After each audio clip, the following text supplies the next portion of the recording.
The Lost Tribes of Israel, Volume 1, The Pre-Exodus Flights. Before the Exodus occurred, the children of Israel had been the masters of Egypt. The first Hebrew to rule was Joseph, the beloved son of Jacob. The biblical book of Genesis describes the great story of Joseph's rise to power. In chapter 37, we are told he was sold by his brothers to become a slave in Egypt. But a few chapters later, Genesis describes him as the essential ruler of the country. We read, "And Pharaoh said unto Joseph, See, I have set thee over all the land of Egypt. And Pharaoh took off his ring from his hand, and put it upon Joseph's hand, and arrayed him in vestures of fine linen, and put a gold chain about his neck. And he made him to ride in the second chariot which he had. And they cried before him, Bow the knee. And he made him ruler over all the land of Egypt." Genesis chapter 41, verses 41 through 43. Pharaoh gave Joseph a woman to marry. She was no ordinary lady, but the daughter of a priest from the city of On.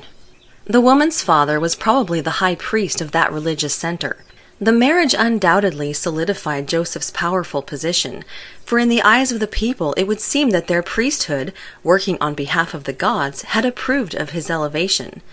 In time, Joseph's wife gave birth to 2 sons. He named the firstborn Manasseh, and the second son Ephraim. Under the prevailing law of primogeniture, Manasseh would inherit everything. However, this could be altered by a declaration from the father. Joseph's reconciliation with his brothers begins in Genesis chapter 42. Their father Jacob, whose name had been changed to Israel, sent his sons from Canaan to Egypt in order to buy food during a famine. All the food they needed could be purchased in Egypt, but only if they bought it from Joseph. The sons of Jacob, the tribes of Israel, were born to him from 4 different women in this order.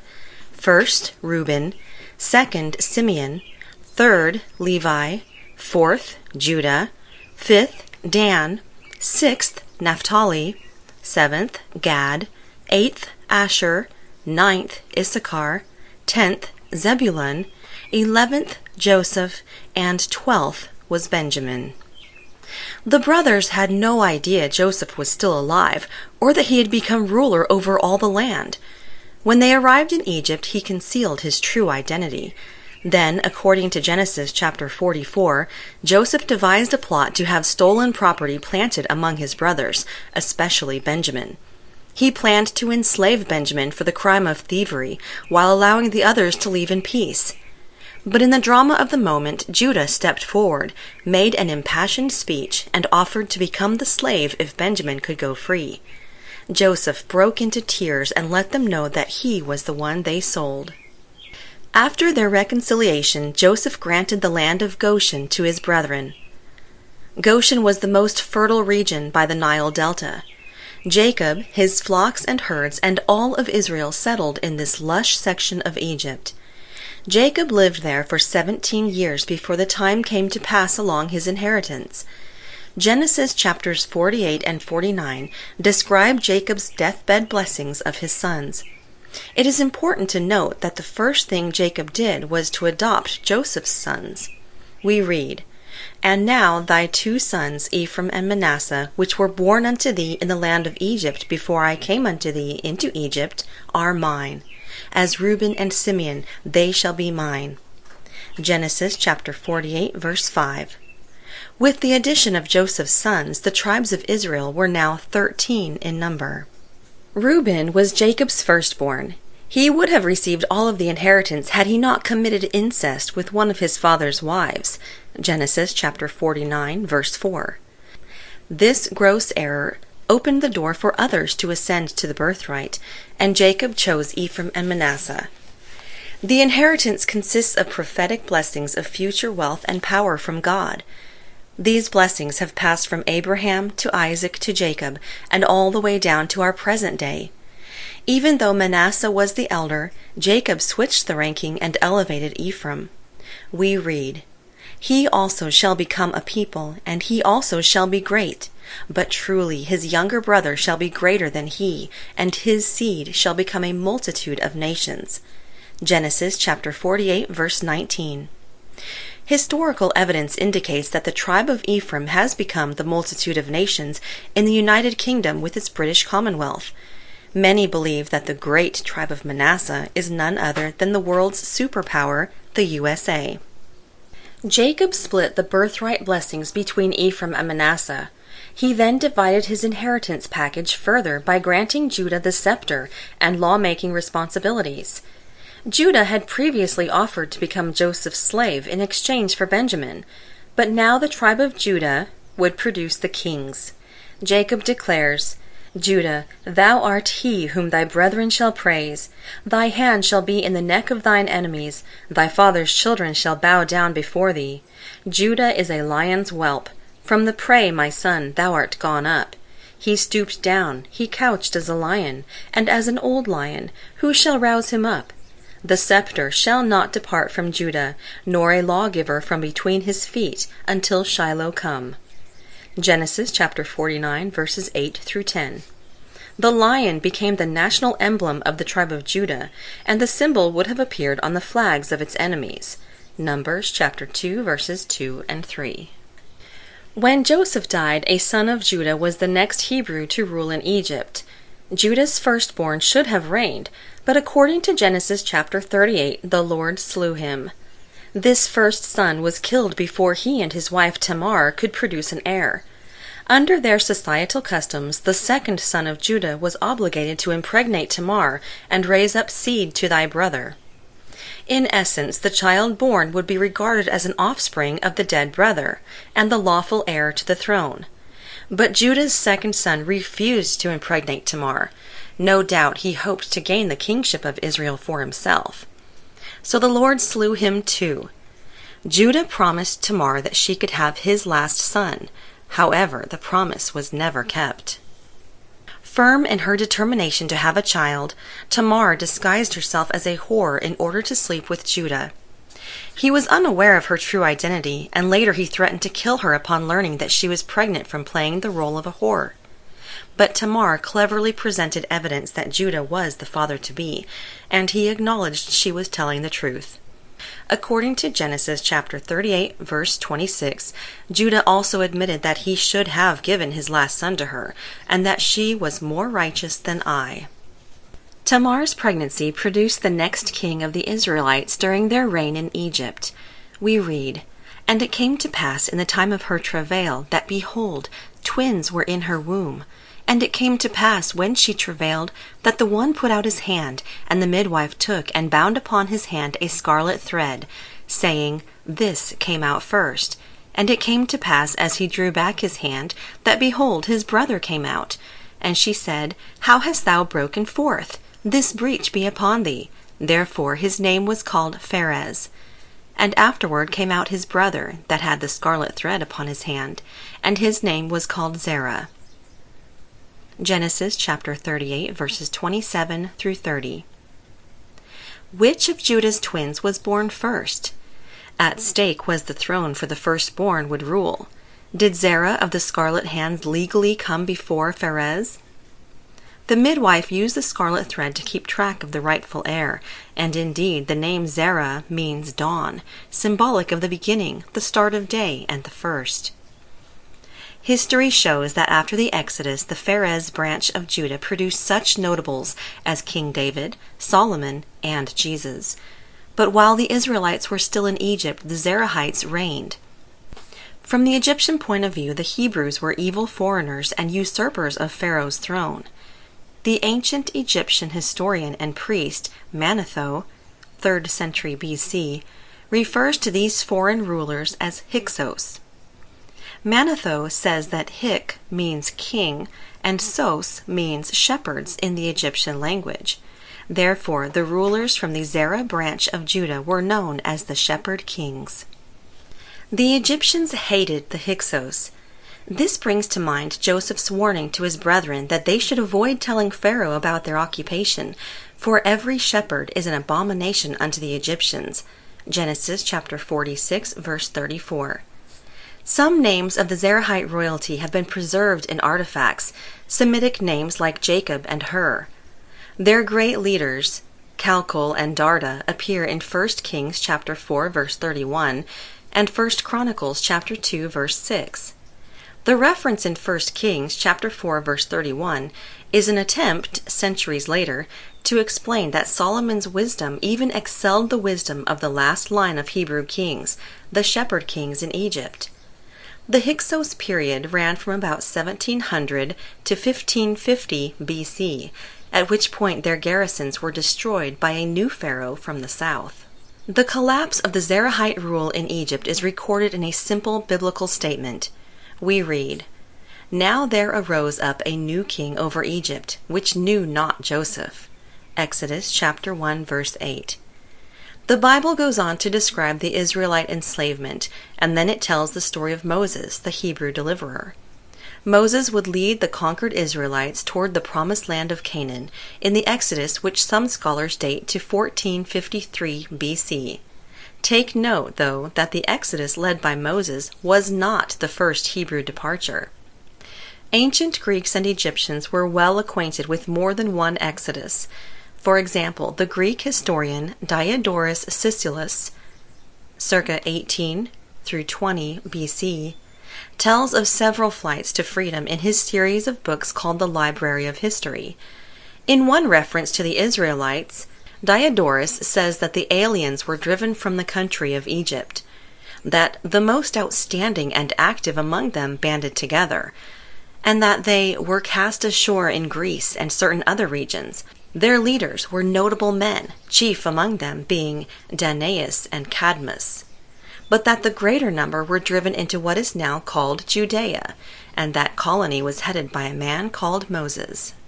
Diodorus is clearly describing common-sense events that must have taken place during the battles in which the Zarahites were overthrown prior to the Exodus. Hebrew tribal chieftains, the rich and powerful citizens, and the royal Zarah Branch of Judah would surely have had their escape routes planned as their diminishing armies and garrisons were destroyed. Indeed, all who could afford the price would gladly pay for passage aboard the ships and fleets sailing for Greece and certain other regions. The wealthy Hebrews reached safe landfalls, but the poor Israelites were left behind to be enslaved, and their descendants waited for the deliverer Moses. Even in our own time we have witnessed a similar event. When Iraq overran Kuwait in the Persian Gulf War, AD 1990 through 1991, the Kuwaiti royal family and others fled the country for safe havens around the world. In another segment of his books, Diodorus records certain claims made by the Egyptians. They claim that great numbers of colonies were spread from Egypt over all the inhabited world, that the exiles led by Danaus settled what is practically the oldest city of Greece, Argos, that the nation of the Colchi in Pontus and that of the Jews were established by certain immigrants from their country, and that even the Athenians are colonists from Sais in Egypt. The city of Sais is located in the Nile Delta. The Colchi in Pontus is Colchis on the eastern shore of the Black Sea. The facts presented by Diodorus and the Egyptians indicate more than one exodus of Hebrews. The city-states of Argos and Athens and the nation of Colchis were among those settled by the Israelites. Danaus and Cadmus receive mention in the historical list beside their fellow kinsman Moses. We will examine each group, each band that escaped the turmoil of a losing war. They sailed away from Egypt and away from the pages of the Bible, but the writers of antiquity have preserved knowledge of their destinations and subsequent lives. The trails of these Hebrews are closely followed in Greek literature, laying the foundations for many of the greatest Grecian tales. Argos in the Peloponnesus was the ultimate destination for the fleet led by Danaus. The Greek historian Herodotus, 5th century BC, informs us that the ships made a stopover at Rhodes. In his Histories, Herodotus mentions that a temple of Athene on Rhodes was founded by the daughter of Danaus, who touched at the island during their flight from the sons of Aegyptus. Obviously, the Hebrews had lapsed into paganism. The Book of Sothis, attributed to Manetho, says that when Danaus arrived in Greece, he took possession of Argos. The city already existed. Its ruler, a man named Sthenelus, was driven out by Danaus. In the same book, Manetho also says that the descendants of Danaus were called Danaidae. Ancient Greek literature refers to them as both Argives and Danaans, Danaidae and Danae. The Danaans spread throughout all of Greece, reaching as far north as Macedonia. The word Macedonia retains Dan's name, Macedania. It is interesting to note an incident that took place 1,000 years later during the Olympic Games. According to Herodotus, a Macedonian prince named Alexander I wanted to enter a foot race. His Greek competitors claimed he was ineligible since the games were closed to foreigners. But Alexander was able to prove his Argive lineage, in essence that he was a Danaan, and he went on to win the race. As his name implies, Danaus was a leader in the tribe of Dan. The Hebrew Danites were known as sailors, sailing merchants. While the wealthy ship owners in the tribe made their escape from Egypt, many Danites were left behind. Their descendants departed in the exodus led by Moses. It was not an accidental choice that during the subsequent Israelite conquest of Canaan, a coastal territory was assigned to the tribe of Dan. Joshua chapter 19, verse 21. Like their ancestors, the mariners of old, the Danites in the Promised Land returned to the sea.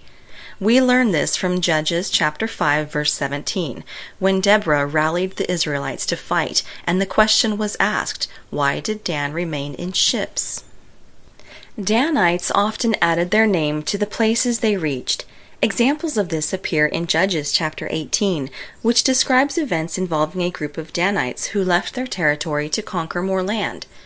Judges chapter 18, verse 12 says that while passing through Judah's territory, they pitched in Kirjath-jearim, and called that place Mahana Dan unto this day. The term Mahana Dan means the camp of Dan. The raiding party continued northward through Judah's land until they reached the peaceful inhabitants of Laish. They took the city of Laish by force. Then, according to Judges chapter 18, verse 29, they called the name of the city Dan, after the name of Dan their father, who was born unto Israel. In the Hebrew language, which lacks vowels, Dan consists of the letters DN. Therefore, a place with Dan, Den, Din, Don, or Dun in its name, like Macedonia, is a potential site for a Danite colony. In Jacob's blessing of Dan, he says, Dan shall be a serpent by the way, an adder in the path. Genesis chapter 49, verse 17. According to some scholars, this means the tribe of Dan will follow winding courses, serpentine trails, leaving their DN marks to act as signposts in the nations they reach. Ancient Jewish authorities say that the snake was one of the emblems used on Dan's flag, along with the eagle. The scriptures indicate that the symbols for the four leading tribes are Judah's lion, Ephraim's ox or bull, Reuben's face of a man, and Dan's eagle. See Ezekiel chapter 1 verse 10 and Revelation chapter 4 verse 7 when applied to the camp positions the Lord established in Numbers 2. The Danites brought their eagle and snake emblems to Greece. Perhaps the first written reference to Dan's symbols is hinted at in Homer's Iliad, concerning the 12th century BC Trojan War. By this time period, the Greek Danaans had grown powerful, possessing many independent city-states. The Trojan War began when a prince of Troy named Paris ran off with Helen, the queen of Sparta. Menelaus was the king of Sparta. He called upon his kinsmen chieftains of Greece to help him recover his wife. King Agamemnon, who ruled over the Argives from Mycenae, was the brother of Menelaus and the one chosen to lead the Danaans in battle. The sailing tribe of Dan put together the world's largest fleet, and the famous 1,000 ships made landfall at Troy. The Hebrew Trojan War lasted 10 years. During one of the battles, the fighting men of Troy tried burning the Greek ships on the beachhead. According to Homer, they halted at a moat momentarily and witnessed a terrifying omen in the sky. We read, "Just then, as they desired to cross, a bird flew by them, heading to the left across the army. An eagle, beating upward, in its claws a huge snake, red as blood, alive and jerking, full of fight. It doubled on itself and struck the captor's chest and throat. At this the eagle in its agony let go and veered away, screaming downward. The snake fell in the mass of troops, and Trojans shuddered to see the rippling thing lie in their midst. Iliad, Book 12. The terror caused by this omen is understandable. Still, it takes on greater meaning when we realize that for the entire war the Trojans saw this very image of an eagle clutching a snake, for this was the emblem on the Danaan banners, the battle flags of the tribe of Dan. With the invention of coinage at the close of the 7th century BC, Dan's eagle and snake began to appear on the early issues from some of the Greek city-states. For example, starting in about 510 BC, silver coins from Chalcos depict these symbols. Production ended in 146 BC with the coming of the Romans. Likewise, the coins from Elis show an eagle grasping a snake. The Danaans of Elis controlled the famous festival site of Olympia. Their coinage was actually issued from the site throughout the centuries in connection with each celebration of the Olympic Games. The Danaan city of Sparta was also known as Lacedaemon. King Arius reigned there from 309 to 265 BC, during which he sent a letter of great significance to Onias, the Jewish high priest at Jerusalem. Onias led the priesthood from 320 through 290 BC. The letter initiated an exchange of epistles about 150 years later between the Jews and Spartans. These letters are recorded in 1 Maccabees, chapter 12, verse 5 through 23, and chapter 14, verses 20 through 23, and in the Antiquities of the Jews, written by the Jewish historian Josephus, 1st century AD. We read, Arius, king of the Lacedaemonians, to Onias, sendeth greeting. We have met with a certain writing, whereby we have discovered that both the Jews and the Lacedaemonians are of one stock, and are derived from the kindred of Abraham. It is but just, therefore, that you, who are our brethren, should send to us about any of your concern as you please. We will also do the same thing, and esteem your concerns as our own, and will look upon our concerns as in common with yours. Demoteles, who brings you this letter, will bring your answer back to us. This letter is foursquare, and the seal is an eagle with a dragon in his claws. Josephus, Book 12. The Jews replied that they were well satisfied from their own writings with the Spartan king's claim of kinship through Abraham, and it is interesting to note that King Arius sealed his letter with the tribe of Dan's emblem, the eagle and snake, or dragon. As previously cited, Diodorus Siculus lists Cadmus as one of the important Hebrews driven from Egypt. Cadmus founded the Greek city-state of Thebes, and Herodotus credits his group for bringing the letters of the alphabet from Phoenicia to Greece. While Diodorus places him with the Israelites according to Herodotus, Cadmus was also considered a Phoenician prince from the city of Tyre. Using this information, we can speculate that Cadmus was a fleet-owning Hebrew, probably from the seafaring tribe of Dan, who conducted business in the Phoenician ports. Danites and the Phoenicians often cooperated on voyages with intermingled crews. Maybe Cadmus married into the Phoenician ruling class, or acquired one of their princesses for his harem. Perhaps he was simply half Hebrew and half Tyrian, like the man in 2 Chronicles chapter 2, verse 14. Colchis, on the eastern coast of the Black Sea, was the destination for another colony of Israelites. Diodorus mentions them in the same breath with Danaus as previously cited. Furthermore, Diodorus links the Colchi to the Jews and Egyptians when he says these three nations practiced the custom of circumcision. Greek history also preserves an intriguing connection between the Danaans and the Colchi in the legend of Jason and the Argonauts. This famous story involves a Greek king who put away his wife in favor of another woman.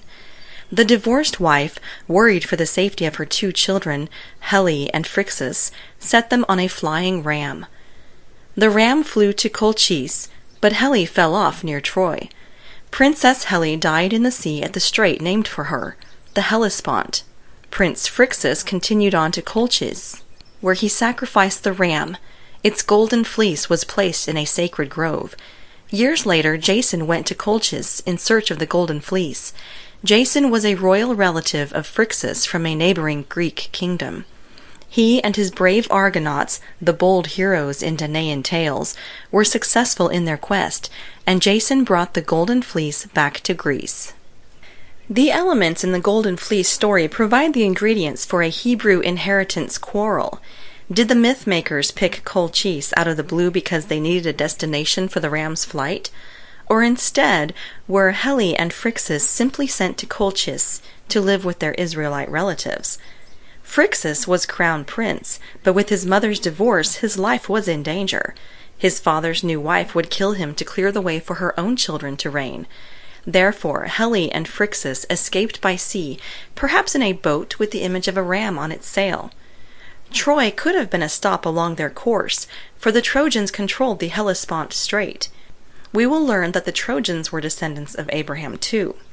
Heli stayed at Troy, or she fell overboard and was lost, and Jason's voyage was probably an attempt to bring back Phrixus, the crown prince and rightful heir. Athens was founded by the legendary King Cecrops. As previously cited, Diodorus says the Athenians came from Sais in Egypt. Cecrops must therefore have led one of the bands of fleeing Hebrews. The ancients describe him as half man and half snake. This suggests he had a relationship with the tribe of Dan and their snake symbol. Some scholars maintain that Cecrops is none other than Chalcol of the Zarah Branch of Judah. Chalcol and Darda were Zarahites that later generations remembered, especially when comparing great rulers to Solomon. See 1 Kings chapter 4 verse 31 and 1 Chronicles chapter 2 verse 6. In early Athenian history, the people had a connection to the island of Crete. Tradition says the Athenians paid tribute to the Cretan king Minos. Each year they sent him a certain number of their youth to be devoured by his famous Minotaur, housed in the labyrinth. The tribute ceased when Prince Theseus of Athens slew the Minotaur. With this information we can speculate that during Chalcol, or Cecrops' flight from Egypt, his group's first landfall was at Crete.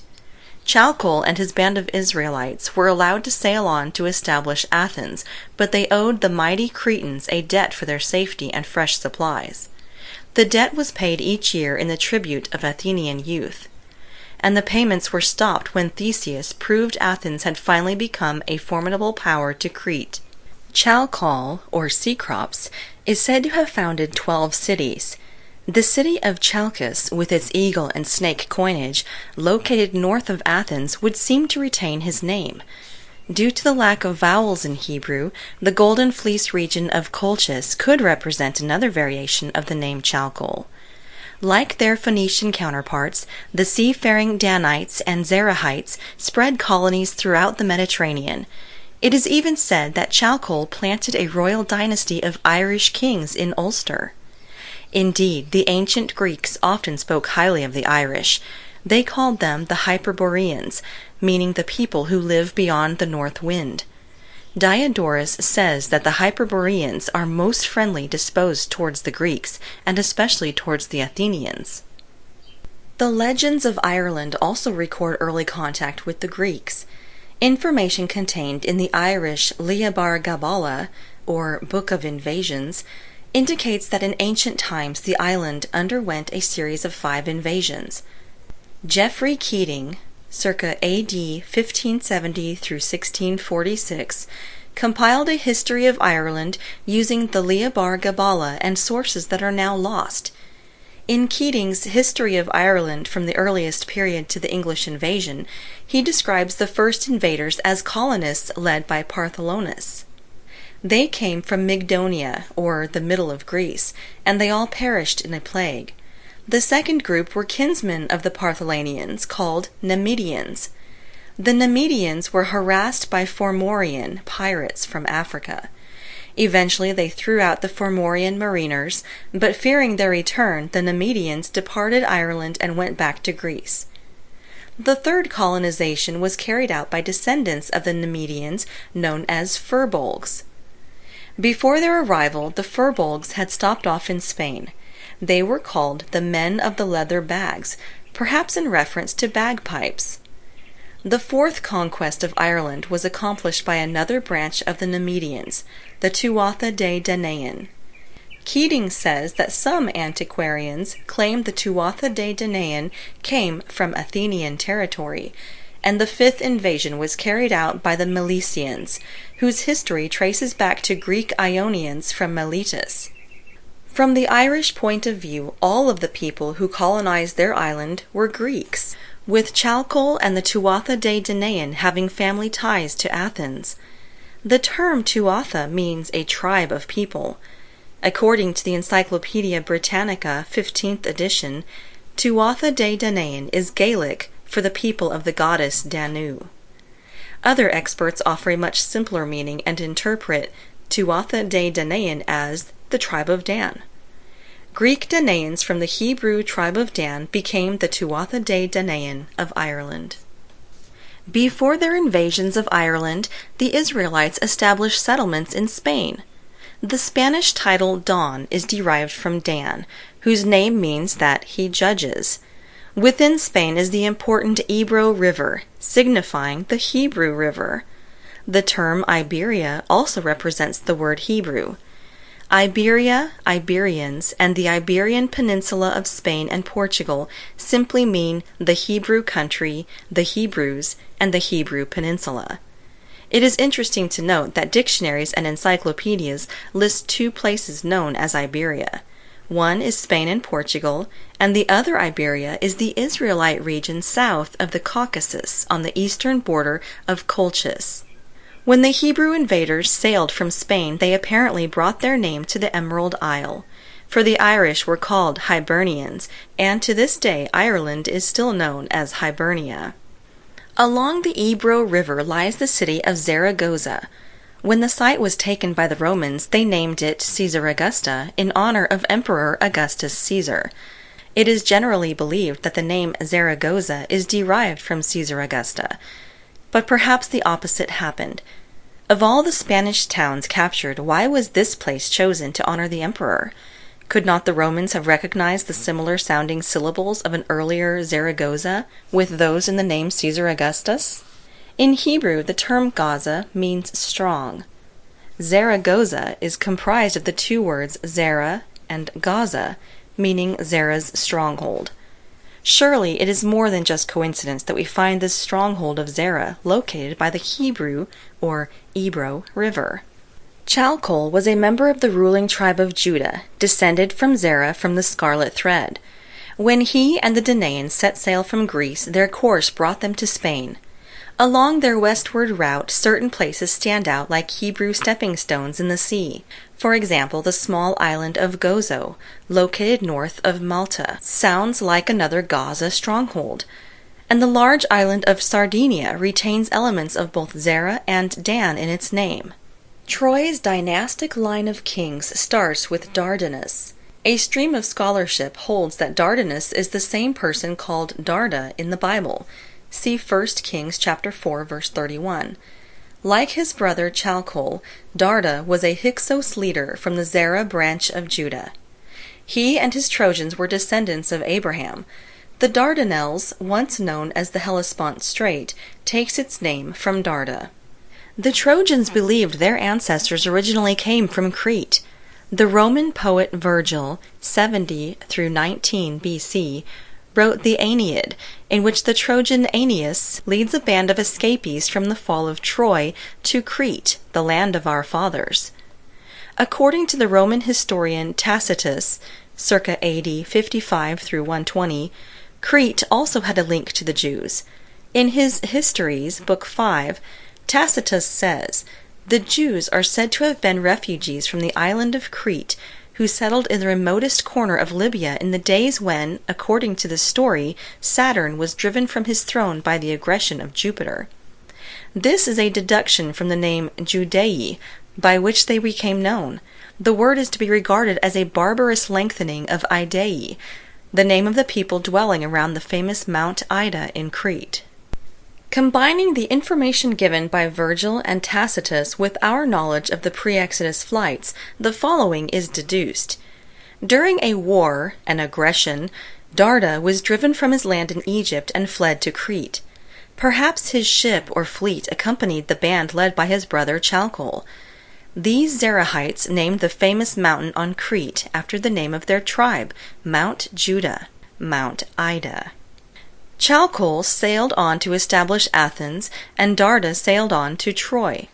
It is interesting to note that there is a second Mount Judah, or Mount Ida, located south of Troy. Apparently, Darda and his Hebrews continued the tradition starting on Crete by naming another mountain for the royal tribe. Until recently, the Trojan War was considered little more than a myth. Even the existence of Troy was chalked up as an imaginary place belonging in the realm of tales told around campfires. But from the days of Heinrich Schliemann's digs at Troy a century ago, the true facts have begun to emerge. We now know that Homer did not invent the Trojan War in his Iliad. Just as Colchis was not an accidental choice of destinations for Jason and the Argonauts, Troy was not picked on a whim by the world's greatest poet. The Greek Danaans who laid siege to the city came from the stock of Abraham, as did the Trojans. Indeed, the heroes on both sides of the conflict were related. In essence, the Iliad tells a story about an Israelite quarrel. Prince Paris, the Zarahite, had been visiting his kinfolk at Sparta. When he took their queen Helen back to his city of Troy, 1,000 ships from the tribe of Dan set sail to fight for her return. The long and bloody struggle we call the Trojan War was an all-Hebrew hostility. Troy fell after 10 years of siege, ending the war around 1184 BC. Her citizens were slaughtered, and many were enslaved by the Danaans. But out from the flames and plunder of their city, some small groups of Trojans managed to escape. In later historical writings, we learn that a Trojan prince ruled in Sicily, another band headed for Spain, and Aeneas led his followers to Crete. According to Virgil's Aeneid, Crete was only one of many stop-offs for the ships of Prince Aeneas. His final destination was Italy. Aeneas waged battles, won a bride from the Latins, and founded a new Trojan state at Lavinium. Virgil proudly proclaims that Julius Caesar sprung from this great Trojan line. The lineage of Aeneas, the Trojan prince of the Zarah Branch of Judah, is chronicled by Geoffrey of Monmouth. In his History of the Kings of Britain, a grand work completed during the 12th century A.D., Geoffrey recounts the details surrounding a man named Brutus. Brutus was a great-grandson of Aeneas. At the age of 15, while aiming for a stag, he killed his father in a hunting mishap. His relatives expelled him from Italy, so Brutus went to certain parts of Greece, where he discovered Trojan slaves. These kinsmen of his were born into slavery, descended from those captured during the fall of Troy. Geoffrey says that with the passing of time, Brutus grew mighty and wise. The Trojans in Greece flocked to him and begged him to lead a slave revolt. They numbered about 7,000 men. When Brutus sent a message to the king of Greece declaring their freedom, warfare commenced. The Trojan forces succeeded in destroying the Danaan army and capturing their king. Later, an agreement was worked out in which the Greeks provided 324 ships and supplies for the Trojans to leave their country. The king of Greece gave Brutus his daughter in marriage to seal the treaty. It could be said that their marriage was the final act in the Trojan War, a fitting end to the war waged for the love of Queen Helen. Brutus and his Trojan fleet sailed for a new land. Their course took them south to Africa and then westward. Along the coastline of Africa, they were pestered by pirates. We previously learned that the Greek Numidian colony in Ireland had been attacked by pirates from Africa.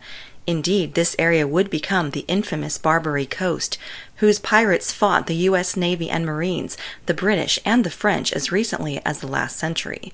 Brutus landed his fleet in Mauritania, and according to Geoffrey, the Trojans ravaged the country from end to end. When their ships were resupplied with food, they sailed out of the Mediterranean, beyond the Pillars of Hercules, and landed on the Atlantic side of Spain. In Spain, on the Hebrew Peninsula, they discovered 4 generations born to exiles from Troy. Their leader was a Trojan named Corineus.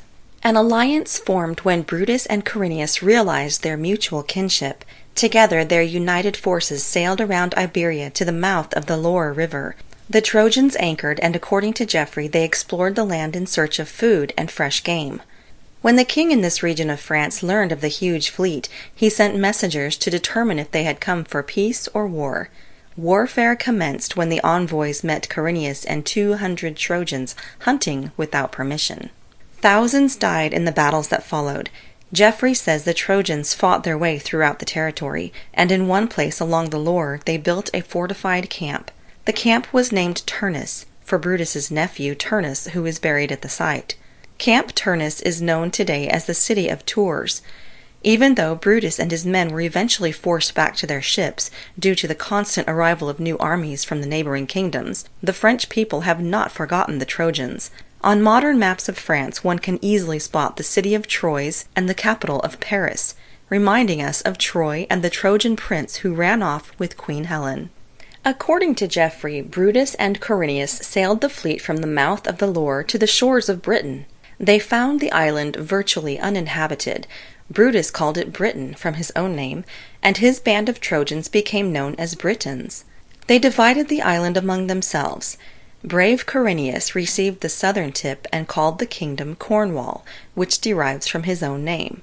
Geoffrey says that Brutus explored the land, built a capital, and called it Troia Nova, meaning New Troy. Scholars can prove that the site of New Troy is now called the City of London. The royal kings and queens of Britain trace their lineage to Brutus. The kings of the Scandinavians, Merovingians, Franks, and Saxons also trace their lineage to the Trojans.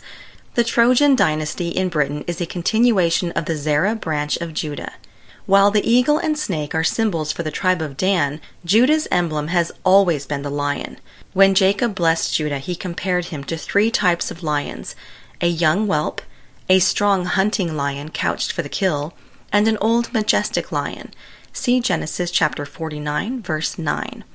Interestingly, according to John of Glastonbury, 14th century A.D., the Trojan arms consist of silver with 3 lions red, turning their heads to their backs, from the time of the coming of Brutus, until King Arthur adopted the symbol of the cross. Today the lion still appears in the regal heraldry of Britain, and while the British people represent the tribe of Ephraim with its multitude or commonwealth of nations, the British royals belong to the tribe of Judah. Jacob's Pillar. Prior to Jacob's sojourn in Egypt, before any of his sons were born, the Hebrew patriarch lived in Canaan. According to Genesis chapter 28, his father Isaac commanded him to not take a wife of the daughters of Canaan. Instead, Isaac sent his obedient son on a journey to distant relatives in search of a bride. During the trip, an event of great importance happened. Jacob and his descendants would never forget the life-changing incident. We read, "And Jacob went out from Beersheba and went toward Haran. And he lighted upon a certain place, and tarried there all night, because the sun was set. And he took of the stones of that place, and put them for his pillows, and lay down in that place to sleep. And he dreamed, and behold, a ladder set up on the earth, and the top of it reached to heaven. And behold, the angels of God ascending and descending on it. And behold, the Lord stood above it, and said, I am the Lord God of Abraham thy father, and the God of Isaac. The land whereon thou liest, to thee will I give it, and to thy seed. And thy seed shall be as the dust of the earth, and thou shalt spread abroad to the west, and to the east, and to the north, and to the south. And in thee and in thy seed shall all the families of the earth be blessed. And behold, I am with thee, and will keep thee in all places whither thou goest, and will bring thee again into this land. For I will not leave thee, until I have done that which I have spoken to thee of." Genesis chapter 28, verses 10 through 15. Most people who study these verses refer to them as the vision of Jacob's ladder. His dream of angels climbing up and down was impressive. The figure of God at the top, assuring Jacob that the birthright blessings of Abraham and Isaac would belong to him, was significant. It certainly was a day to remember. It was a place to remember. And this was the beginning of a special relic known to scholars as Jacob's Pillar. We read, "And Jacob awakened out of his sleep, and he said, Surely the Lord is in this place, and I knew it not. And he was afraid, and said, How dreadful is this place! This is none other but the house of God, and this is the gate of heaven. And Jacob rose up early in the morning, and took the stone that he had put for his pillows, and set it up for a pillar, and poured oil upon the top of it. And he called the name of that place Bethel, but the name of that city was called Luz at the first. And Jacob vowed a vow, saying, If God will be with me, and will keep me in this way that I go, and will give me bread to eat, and raiment to put on, so that I come again to my father's house in peace, then shall the Lord be my God, and this stone, which I have set for a pillar, shall be God's house, and of all that thou shalt give me I will surely give the 10th unto thee. Genesis chapter 28, verses 16 through 22. Jacob named the place Bethel, meaning God's house. He anointed the rock he had used for his pillow by pouring oil on top of it. Then he declared that this pillar stone was also God's house, Bethel. 2 decades later, the Lord acknowledged Jacob's actions. He ordered him back to Canaan by saying, I am the God of Bethel, where thou anointedst the pillar, and where thou vowedst a vow unto me. Now arise, get thee out from this land, and return unto the land of thy kindred. Genesis chapter 31, verse 13. Bethel played a central role in Jacob's life. Significant events occurred while he was at this site. Genesis chapter 35 says that when Jacob returned to Bethel, he built an altar, and God called him Israel, meaning a prince who has power with God. To commemorate the place, he set up another stone pillar. See Genesis chapter 35, verse 14. Setting up a rock or a pile of stones was a common practice used to designate a place of importance. Some scholars believe he simply rededicated the original stone on which he had dreamed, since there was no reason to have 2 stones marking the spot. One monumental stone would help prevent the site from disappearing with time. However, if Jacob decided to take the original Bethel stone with him, keeping God's house in his tent, then it makes sense to set up the second pillar to mark the spot. Did Israel keep the stone? Did the rock, God's house, accompany the tribes of Israel on their journey into Egypt?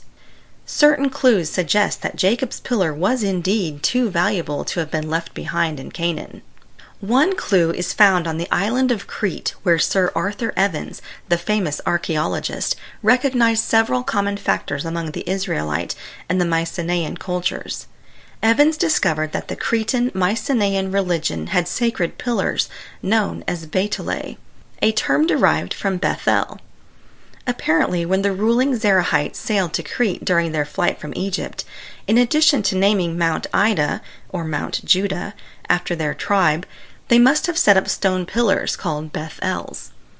It would seem then that members of the Zarah Branch of Judah were familiar with Jacob's pillar, an object they would have quickly forgotten if Jacob had left it behind in Canaan. The Betelae on Crete served as the Bethel rock, the house of God they had last seen in Egypt. The Bible has further clues that indicate Jacob's pillar was a stone carried by the Israelites.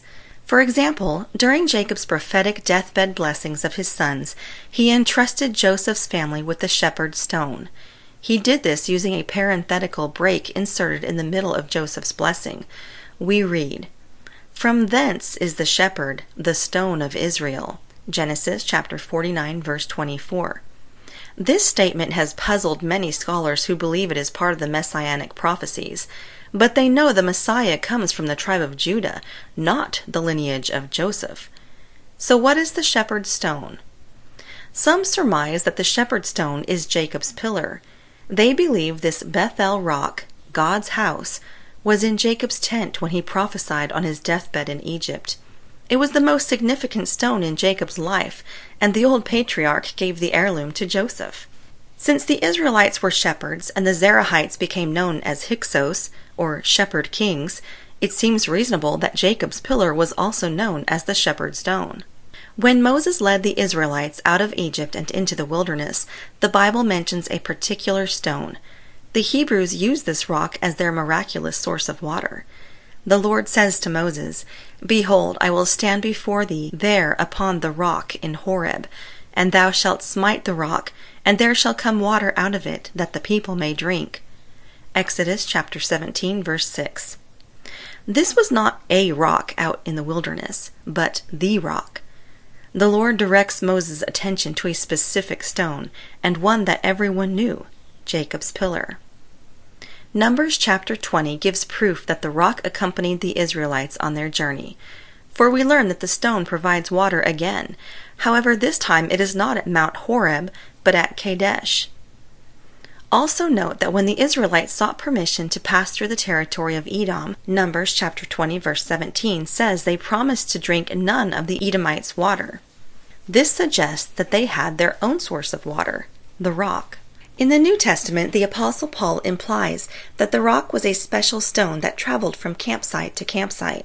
He says they did all drink the same spiritual drink, for they drank of that spiritual rock that followed them, and that rock was Christ. 1 Corinthians chapter 10 verse 4. Jacob's pillar symbolizes Christ the shepherd. It is the shepherd's stone entrusted to the birthright sons of Joseph, in particular the tribe of Ephraim. In later years, Jacob's pillar became the object of prime importance in the official ceremony to anoint the kings. We learned this in the episode involving Athaliah's murderous takeover of the throne, 2 Kings chapter 11. According to the Bible, Athaliah thought she had destroyed all the seed royal, and she reigned as queen. But one child escaped the slaughter and was hidden. In the 7th year, the child's protectors brought him to the temple guards. He was given the crown, anointed, and they clapped and said, "God save the king." Athaliah heard the noise in the temple. We read, "And when she looked, behold, the king stood by a pillar, as the manner was, and the princes and the trumpeters by the king, and all the people of the land rejoiced, and blew with trumpets. And Athaliah rent her clothes, and cried, Treason, treason." 2 Kings chapter 11, verse 14. Biblical translators believe a pillar is a tall column.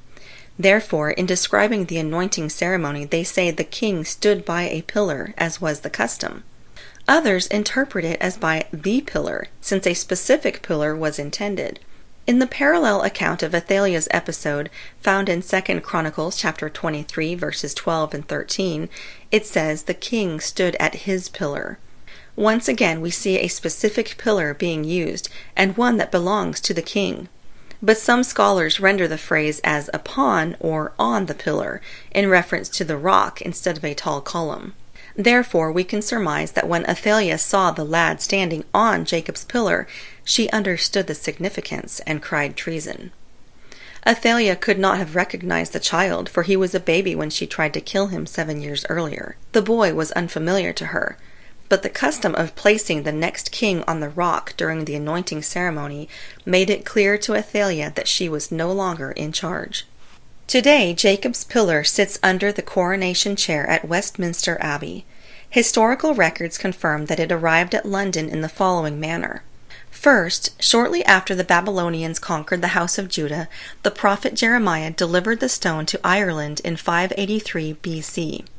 In Ireland, the rock became known as Lia Fail, which denotes the stone of fate. All the Irish kings, descendants of the royal tribe of Judah, were crowned upon the stone at Tara. During its stay in Ireland, the Celts told folk tales involving the rock.